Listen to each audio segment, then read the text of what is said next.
Ao amanhecer do dia 24 de junho, um ataque surpresa aconteceu no Mar Negro, marcando um ponto de virada sem precedentes, quando a Ucrânia executou uma estratégia de ataque com drones em 3 camadas, destruindo completamente a rede de defesa costeira da Rússia, avaliada em dezenas de milhões de reais em apenas 5 minutos.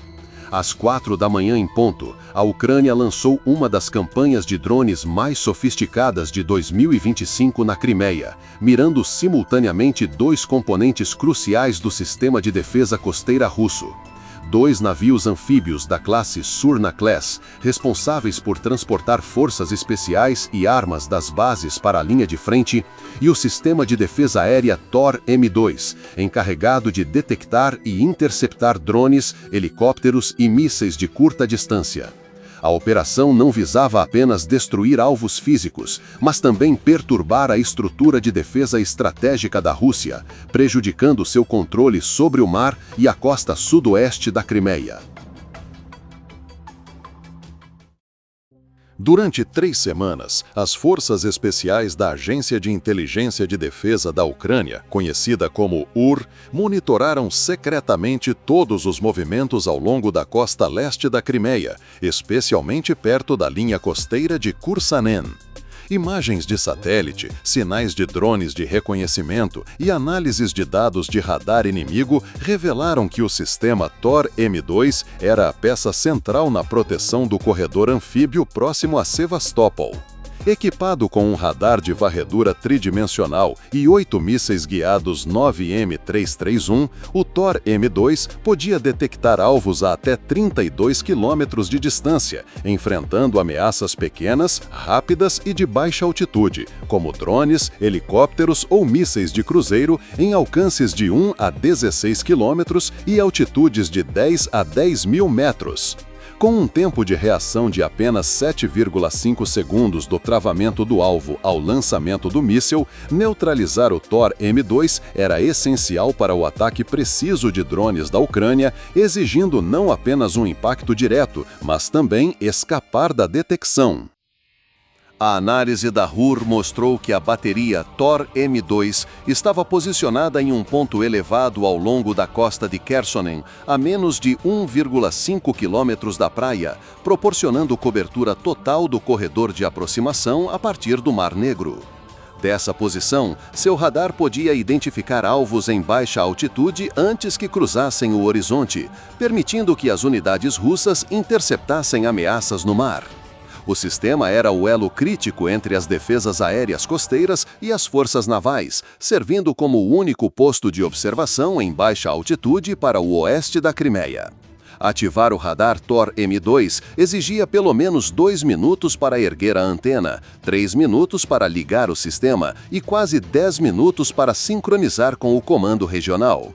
Durante essa janela, o sistema ficava praticamente cego para ameaças, especialmente drones de baixa altitude, com uma seção transversal de radar tão pequena quanto 0,01 metro quadrado, tornando a detecção quase impossível, a menos que estivesse totalmente operacional.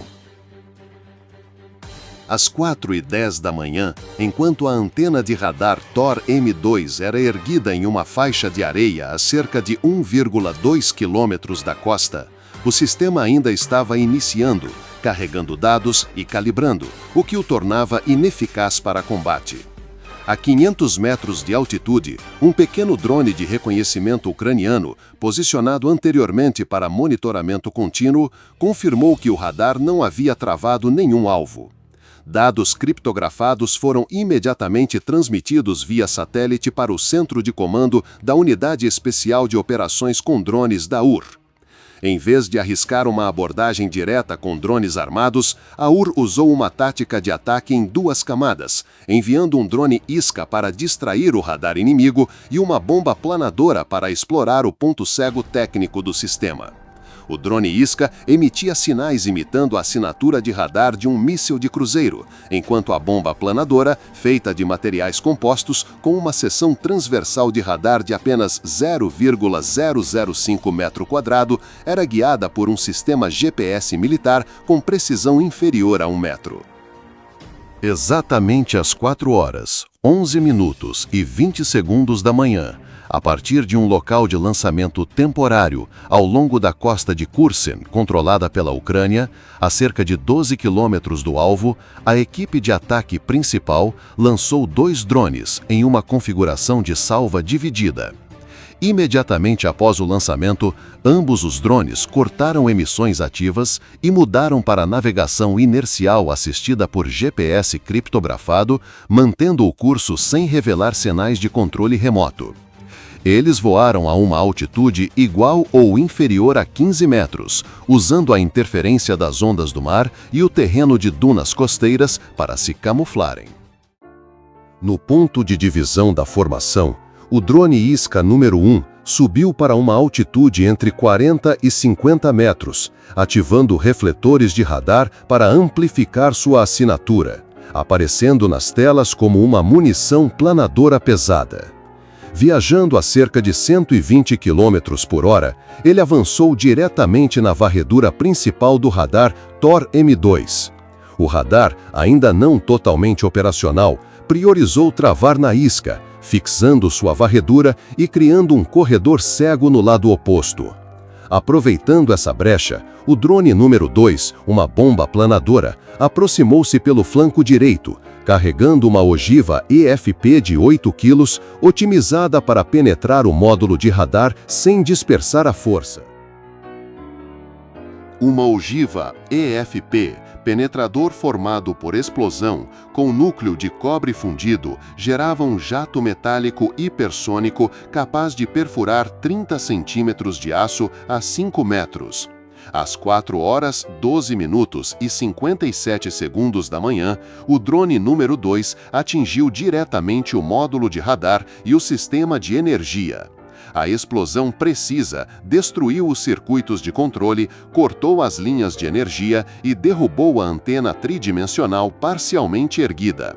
Detritos se espalharam por mais de 50 metros e a nuvem de calor e fumaça da explosão interrompeu todos os sinais de radar na área, causando pânico entre as equipes russas próximas que não conseguiram ativar sistemas reserva imediatamente. Em menos de 3 minutos após detectar o radar em estado não travado, o Thor M2 foi neutralizado, deixando as defesas de baixa altitude da costa oeste da Crimeia cegas. No comando russo em Kherson, dependente do Thor M2 como único sistema de alerta precoce em baixa altitude, as capacidades de monitoramento colapsaram. Isso abriu uma janela para a fase 2, atacar alvos navais no mar.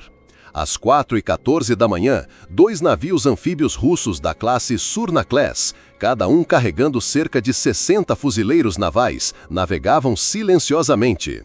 Cada embarcação de 150 toneladas, com velocidade máxima de 64 km por hora, era movida por motores a diesel de 2.000 cavalos de potência e equipada com um radar de navegação Furuno com alcance de 19 km, mais 100 defesas aéreas ativas ou canhões defensivos. O radar do navio Kerna mostrava apenas interferência marítima, alheio à ameaça que se aproximava, um erro fatal.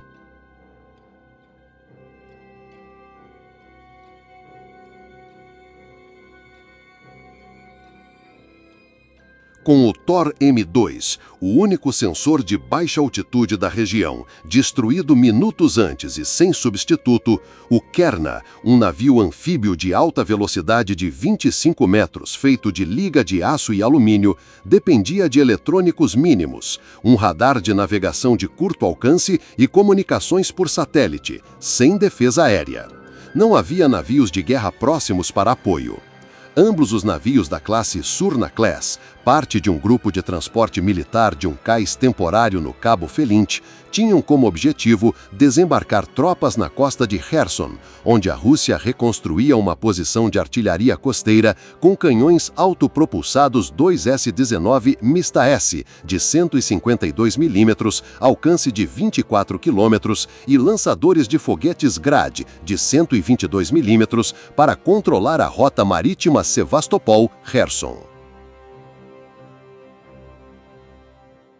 Enquanto o Surna 1 navegava a 2,2 quilômetros da costa, A Ucrânia lançou 3 veículos de superfície não tripulados, USVs, pequenos, de uma base secreta, cada um carregando ogivas EFP de 8 a 10 quilos com fusíveis de atraso projetados para penetrar antes de detonar. Os USVs com casco de compósito leve, com velocidade máxima de 60 km por hora, usavam navegação inercial, GPS e sonar para evitar obstáculos subaquáticos. Após o lançamento, a formação se dividiu. O SV-1 mirou o Surna-1, o SV-2 mirou o Surna-2 e o SV-3 seguiu a 500 metros como reserva.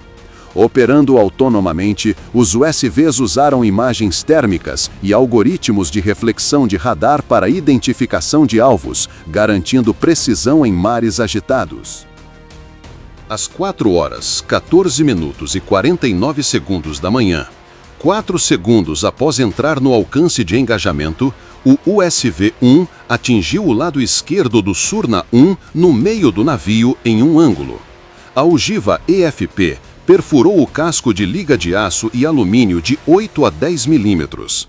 Seu jato hipersônico a 2.000 metros por segundo, rasgando compartimentos internos antes de detonar. A explosão secundária, com pressão de 10 megapascais, obliterou a estrutura do navio, incendiando linhas de combustível e espalhando fogo em segundos.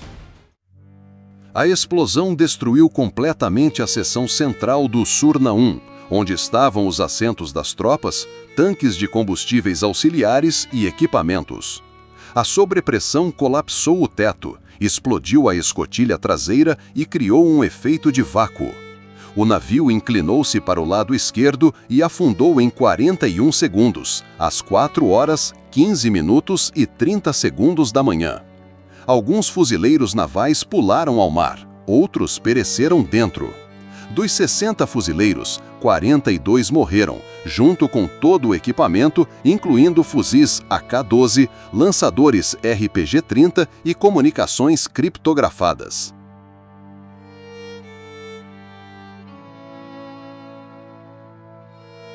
O radar naval russo perdeu o sinal do Surna-1 instantaneamente. 10 segundos depois, o USV-2 travou no Surna-2, a 200 metros de distância. Ao detectar a explosão, o Surna-2 desviou 15 graus para a esquerda, mas era tarde demais. O USV-2, carregando uma ogiva de fragmentação de 9 quilos com fusível de contato, mirou a ponte, que abrigava sistemas de navegação, comunicações e radar. A ogiva, com 3.000 fragmentos de aço a 1.500 metros por segundo, foi otimizada para causar dano máximo em espaços confinados. Às 4 horas, 15 minutos e 52 segundos da manhã, o USV-2 atingiu o lado esquerdo da proa do Surna-2, logo abaixo das janelas à prova de balas da ponte. A explosão de duplo efeito, calor e fragmentos perfurou o aço de 8 milímetros, inundando a ponte com força letal.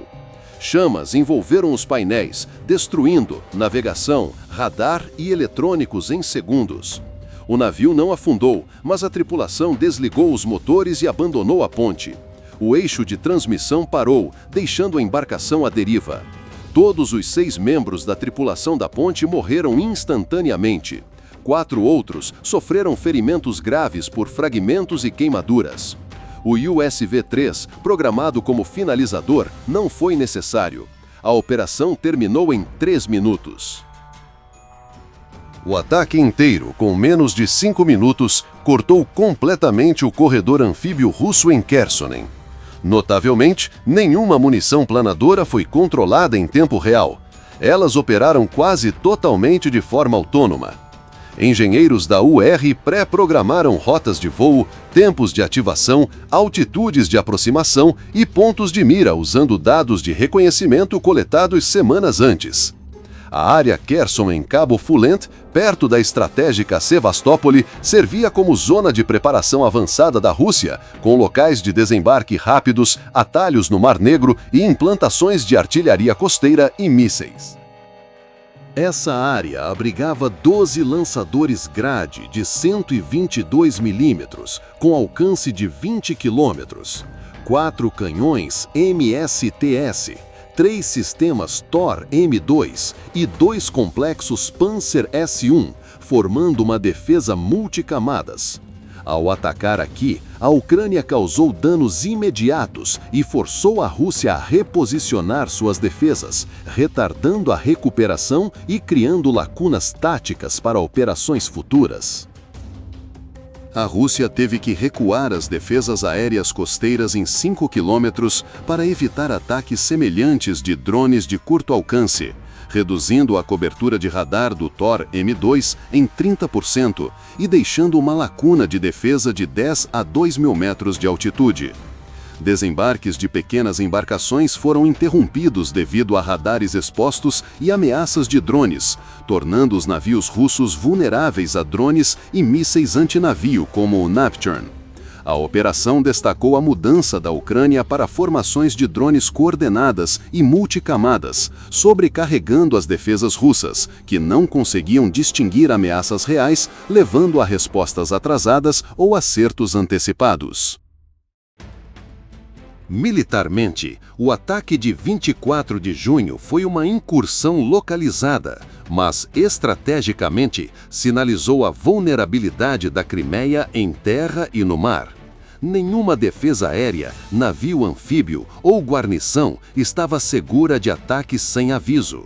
A Ucrânia passou de danos pontuais para perturbação sistêmica, interrompendo a logística russa, incluindo 3 depósitos de munição perto do Cabo Fulente e 2 estações de combustível, reduzindo a capacidade de combate contínuo em 40%.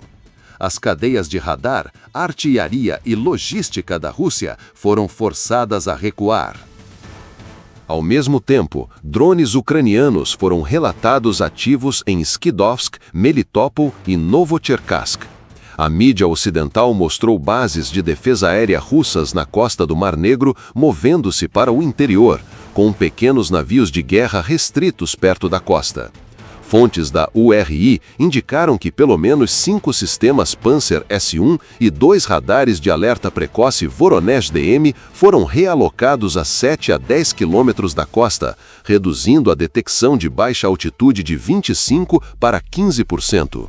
A costa sul da Ucrânia foi temporariamente desbloqueada, expondo a Crimeia, antes considerada uma fortaleza inexpugnável, a ataques de drones.